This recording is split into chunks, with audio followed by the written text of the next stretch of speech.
네, 감사합니다. 여러분, 이제 CSIS 회장 겸 CEO를 맡고 계신 존 햄리 박사님의 기조연설이 있겠습니다. 햄리 박사님께서는 CSIS를 지난 21년간 탁월한 리더십을 발휘하여 오늘의 세계적인 수준으로까지 이끄신 것으로 잘 알려져 있으십니다. 또 26차 국방부 차관, 미 국방정책위원회 위원장을 맡으셨고 미 상원 군사위원회 군사위의 전문위원을 맡으신 바 있습니다. 그리고 개인적으로 이게 가장 재밌었는데 하버드 대학교 신학부에서 락펠러 재단의 후원을 받은 모범 학생이었습니다. 이사적 봉사를 진심으로 믿고 실천하는 햄리 박사님 앞으로 모시겠습니다.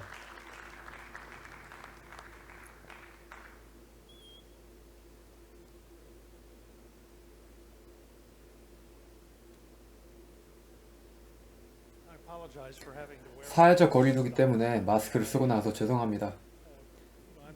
근데 여기 회의장에서 저만 백신 접종을 안 받은 것 같더라고요. 예약해서 접종하려 했는데 알고 보니까 면역 결핍 장애가 있다고 판정을 들어서 접종받지 못했습니다. 그래서 좀 더 조심해야 되는 상황이라서 배려해 주셔서 감사합니다.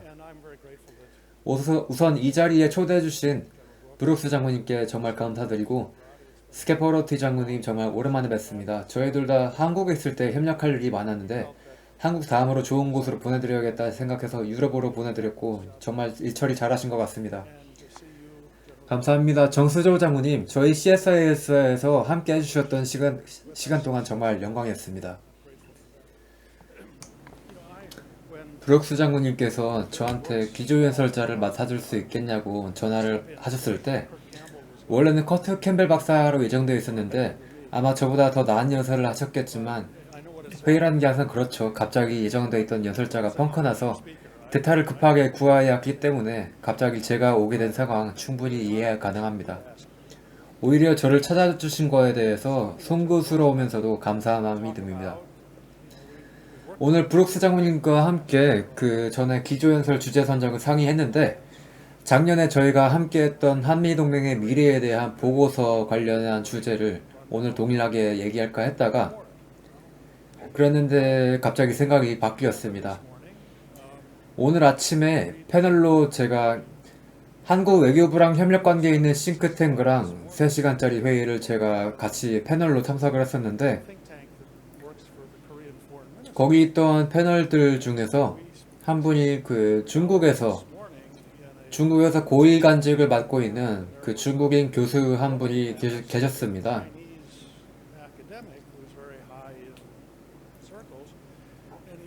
근데 이분이 뭐라고 말을 하셨었는데 이분이 했던 말을 듣고 제가 성질이 나서 아예 오늘 기조연설 주제를 바꿔버렸습니다. 그러니까 브룩스 장관님이랑 원래 상의했던 주제랑은 완전히 다른 주제로 제가 토의를 할 거란 거 염두에 두고 들어주시기 바랍니다. 저희가 원래 생각했던 주제는 한반도 평화의 전망, 북한의 비핵화 이런 좀 저희가 일반적인 주제였는데 이 중국 학자분께서 나쁜 사람이건 아니지만은 나이대가 좀 많으신 고령의 학자셨고 아마 중국 내부에서 자기가 들었던 생각을 그대로 말씀하신 거라고 생각을 합니다. 그래서 이분 발언을 듣고 제가 화들짝 놀라서 그 자리에서 제가 적어왔습니다. 뭐라고 하셨냐면은 중국의 고위 지도층이 미국이 떠안고 있는 북한 문제를 도와야 할지 고민 중이라고 말했습니다. 다시 말하면은 미국이 갖고 있는 북한 문제를 중국이 도와야겠다는 겁니다.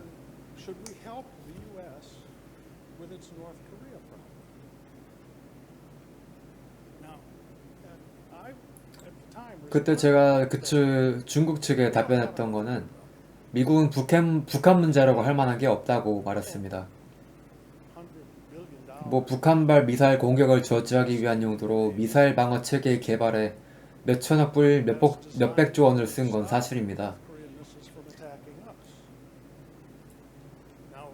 하지만 군사 지식이 없는 사람들은 모르겠지만 여기 계신 분들은 아시겠죠. 미사일 방어 체계의 목적은 미사일을 끝없이 막기만 하기 위한 용도가 아니라 미사일 공격을 받고 또 시간을 버는 동안 30분 이내로 반격하기 위한 용도까지 포함되어 있다는 겁니다. 그런 용도까지 포함해서 개발을 한다는 거죠. 그래서 정리해보면 어떤 의미에서는 미국한테 북한 문제라고 할 만한 것은 없습니다. 그럼 북한 문제를 안고 있는 게 바로 누구일까요? 중국이죠. 그리고 한국, 일본입니다.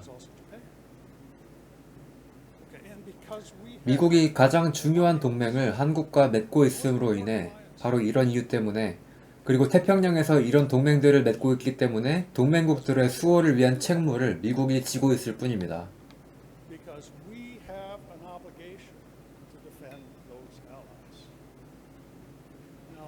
그럼 현실적으로 다시 한번 중국인 그 학자분의 말을 풀어보자면 그 말 뜻이 뭐냐면은 중국은 북한 관련 문제에 도와줄 생각이 없다는 말이었습니다.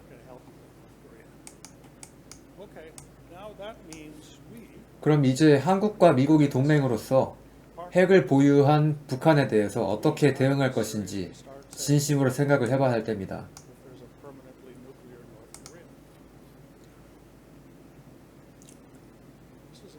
굉장히 중요한 사안입니다. 한미동맹의 기초라기보다는 중요한 축을 구성하는 요인은 바로 확장 억제 정책입니다. 미국이 수년간 발전시켜온 개념인데, 확장 억제 정책은 말하자면 미국이 한국과 일본에게 핵무기를 자체 개발하지 않도록 하는 대신 미국이 핵 억제력을 제공한다는 걸로 정리할 수 있습니다. 자체 핵 개발 포기하는 대신 핵 위협에 대해 미국이 안보를 대신 책임짐으로써 보장한다는 의미입니다. 정의상은 이렇지만 방금 말한 건 굉장히 협의적인 정의라고 할 수 있죠. 왜냐하면 확장된 억제라는 의미는 동맹이 맺고 있는 군사 협력 관계의 확장 개념이기 때문입니다. 확장 억제의 핵심은 대한민국 국군의 경쟁 우위, 군사력, 전문성이 뒷받침되어야 하는 겁니다. 북한과의 싸움에서 누가 주된 전력을 맡겠습니까? 당연히 대한민국 국군입니다. 확장 억제란 바로 이런 의미를 말하는 것입니다. 하지만 이런 방안이 신뢰 가능하려면 한미 동맹이 가능한 한 깊은 협력 관계를 맺어야 할 것입니다. 그래서 제가 오늘 이 자리에 초청받았을 때 저는 굉장히 기뻤습니다. 왜냐하면 이 컨퍼런스를 주최하는 여러분의 단체들과 조직이 동맹에 대한 서로의 헌신과 약속, 양국의 국민들을 위한 억제력에 대한 헌신과 의지를 상징하는 조직들이기 때문입니다. 전 사실 북한 비핵화가 실낱 같은 가능성이라도 있다면 포기하면 안 된다고 생각합니다. 하지만 한미동맹은 동시에 중국이 정말로 북한 핵 문제에 일체 관여하지 않겠다는 태도로 나온다면 어떻게 해야 될지 심각하게 고민을 해야 합니다. 만약 중국이 이처럼 방관하는 태도로 나오게 된다면 북한을 이끌어내기 위해 어떤 유인책을 제시해야 할지 감이 잘 잡히지 않습니다. 그렇기 때문에 동맹은 확장 억제 정책 전반의 신뢰성을 함께 재검토할 필요가 있습니다. 사실 이에 대한 토의는 미국 내에서조차도 필요한 것 같습니다. 이런 토의가 미국 내에서조차 없었던 것 같습니다. 확장 억제의 정확한 의미에 대해서 미국 내부에서도 검토하는 시도가 부족했다는 겁니다. 국가 대 국가로 핵 보유를 포기해달라, 대신 미국이 핵을 보유해서 방어해주겠다는 건데, 그건 미국이 자국 보호보다 동맹국의 보호를 우선시하겠다는 의미입니다. 미국에서 국민들과 이런 내용을 공유하고 토의하는 정치인들이 있긴 합니까? 많지 않을 겁니다. 하지만 확장 억제의 요지는 방금 말한 것과 같습니다. 때문에 동맹은 이 사안을 재검토해야 할 겁니다. 왜냐하면 제가 생각하는 게 맞다면 이미 어느 정도 확신을 하고 있긴 하지만 앞서 말한 주국인 교수가 중국의 향후 태도를 정확하게 견지한 거라면 중국 정부는 앞으로 수수방관하려는 게 맞다고 봐야 합니다. 동맹은 양국의 국민들을 보호하고 방어하기 위한 기초가 되는 부분에 집중해야 합니다.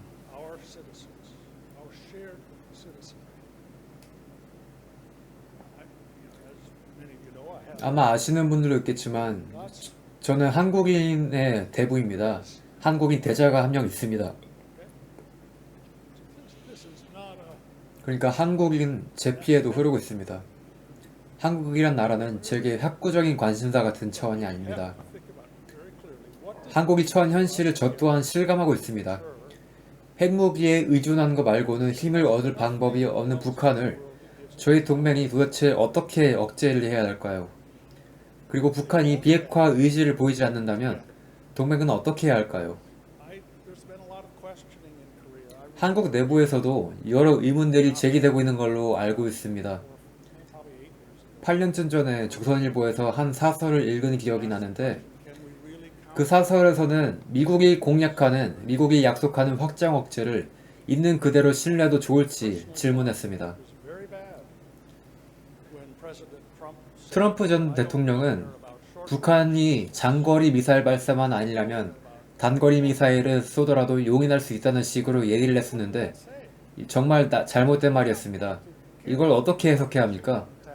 북한 인근에 있는 동맹국을 공격하더라도 상관 안 한다는 말 아닙니까? 정말로 잘못된 발언이었습니다. 미국이 동맹들에게 약속한 확장 억제의 근간을 깨부수는 반응이었습니다. 정말 다행히도 미국 정부는 트럼프 전 대통령의 태도를 그대로 따르지 않고 트럼프 정권 내부 인사들이 상황을 잘 모면했습니다. 브루스 장관님 또한 앞장서서 대북 정책에 힘을 실어주셨고 아마 쉽지 않았을 겁니다.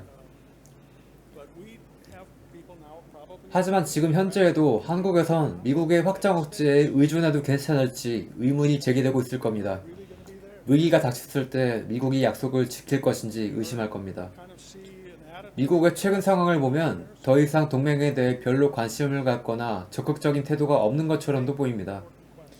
이런 의문들을 저희가 해소해야만 합니다. 그리고 오늘 아침 회의장에서 중국 측 패널의 교수가 북한은 미국의 문제다라고 중국의 의견을 암시했을 때 이런 문제의식이 대두된 겁니다. 근데 미국의 문제가 아닙니다. 북한은 우리 모두가 공유한 문제인 거죠. 미국은 최소한 손을 떼고 방관하진 않을 겁니다. 그럴 수 없습니다. 그렇기 때문에 미국은 동맹인 한국의 국민들과 미국 국민들에게 확장 억제를 제공한다는 것이 어떤 의미인지 함께 보다 깊은 대화를 해야 합니다. 그래서 오늘 컨퍼런스가 진행되는 동안 그리고 끝나고 나서도 여러분 모두가 이 문제의식을 함께 공유하시기를 바랍니다. 우리의 자손들을 보호하려면 우리가 맹세한 공약의 근간을 다시 검토해야만 하며 확장 억제는 앞으로도 중추적인 부분으로 재조명할 필요가 있습니다. 그래서 제가 오늘 기조연설로 주제로 상의한 것과는 다른 내용이었지만 이 얘기를 꼭 해야만 했습니다. 저를 이 자리에 초대해 주셔서 감사합니다.